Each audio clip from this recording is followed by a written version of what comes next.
5 seconds. Start.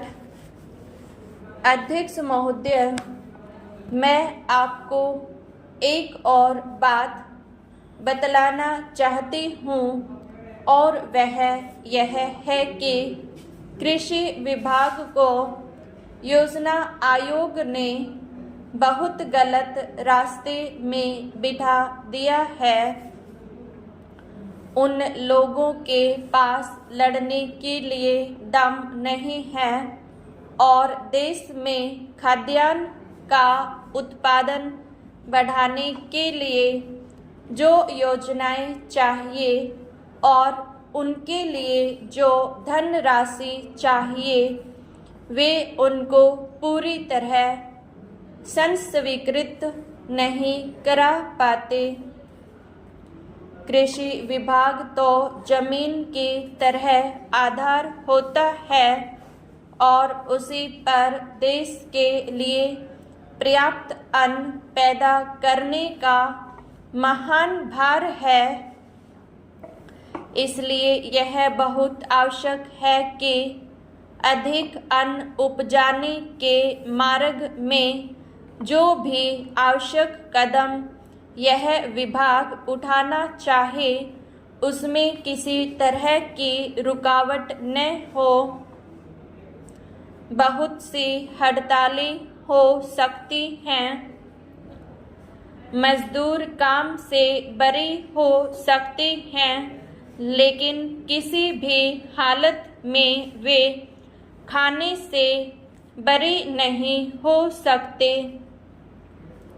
अब हम देखते हैं कि मिलों या कारखानों में हड़तालें हो जाती हैं, छुट्टी हो जाती है तो आम काम के दिनों की अपेक्षा लोग उन दिनों में ज़्यादा खाना खाते हैं, ज़्यादा दावतें करते हैं।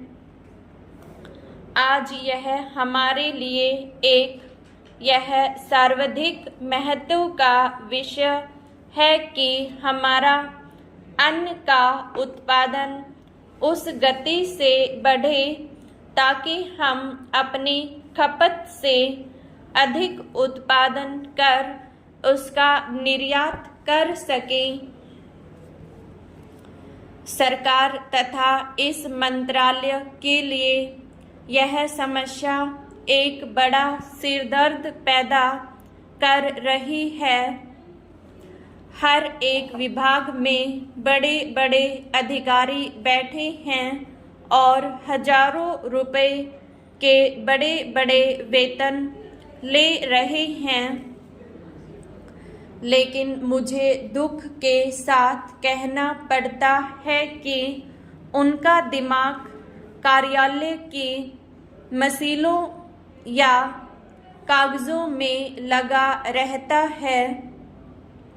इस विभाग का काम बहुत ही महत्वपूर्ण है। प्राकृतिक कोप के कारण जो समय समय पर हमारी फसलों को नुकसान होता है, इससे भी अपनी फसलों की रक्षा करने के लिए आवश्यक कदम उठाना इसके जिम्मे है।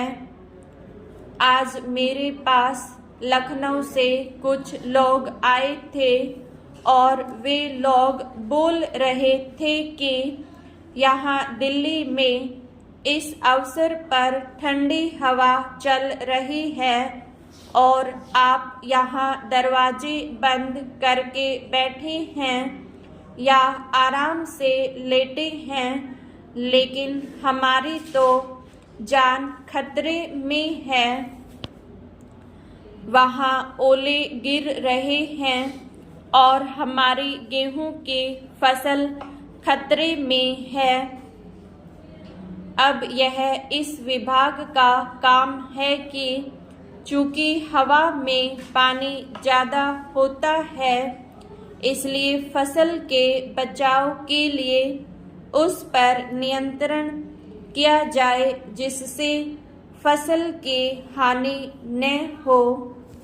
अध्यक्ष महोदय, जिस भावना से मैंने यह बिल पेश किया है उसको विरोधी पक्ष के लगभग सभी सदस्यों ने एकमत से महसूस किया है कि देश में बेकारी की जो समस्या है वह एक भयंकर समस्या है और उसके कारण हमारे देश का विकास, चाहे वह सामाजिक हो, आर्थिक हो या सांस्कृतिक, रुका हुआ है और ऐसी स्थिति में हम आगे बढ़ नहीं सकते हैं।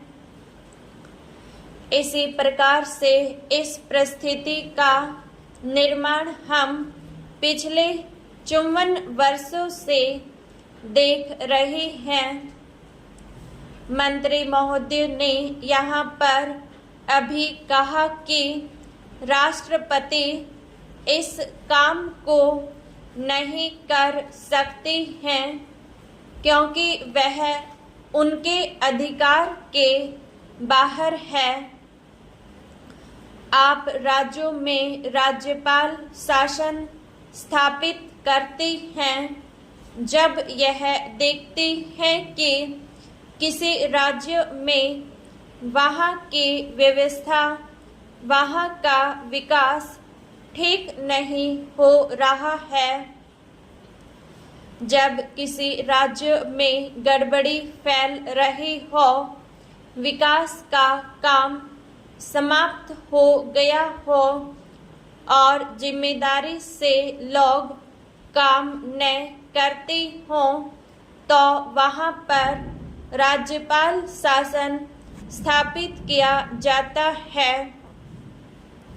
ऐसे बहुत से उदाहरण हमारे देश में मौजूद हैं। उसी प्रकार से हमारे राष्ट्रपति हैं और अगर देश में इस तरह की स्थिति वर्षों तक चले तो कोई कारण नहीं है।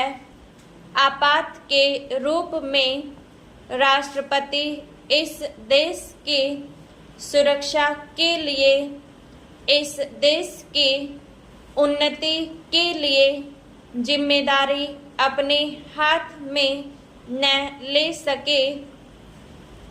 हमारे भाइयों ने बहुत से उदाहरण दिए हैं कि राज्यों में संयुक्त सरकारें नहीं चली, लेकिन उसके पीछे राजनीतिक हथकंडे थे।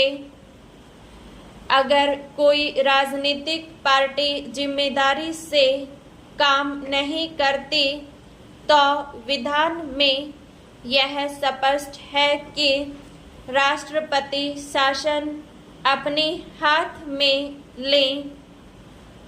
मैं एक उदाहरण देता हूँ कि संविधान में आदिवासी हरिजनों के उत्थान के लिए प्रण किया गया था कि 10 वर्ष में उनकी सामाजिक तथा आर्थिक स्थिति को सुधार देंगे, लेकिन यह सरकार उसमें भी असफल रही।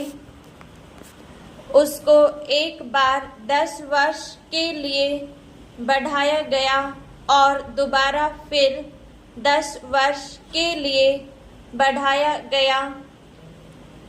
इसी तरह से उसको बढ़ाते जा रहे हैं, लेकिन उनकी आर्थिक और सामाजिक उन्नति आप नहीं कर पाए हैं। इस काम में सरकार बिल्कुल असफल हुई है। पिछली बार सरकार पर अविश्वास का प्रस्ताव भी आया था और वह पास होने वाला था। इसलिए मेरा कहना है कि हमारे देश में यह जो बेकारी की समस्या है वह एक बहुत ही भयंकर समस्या है।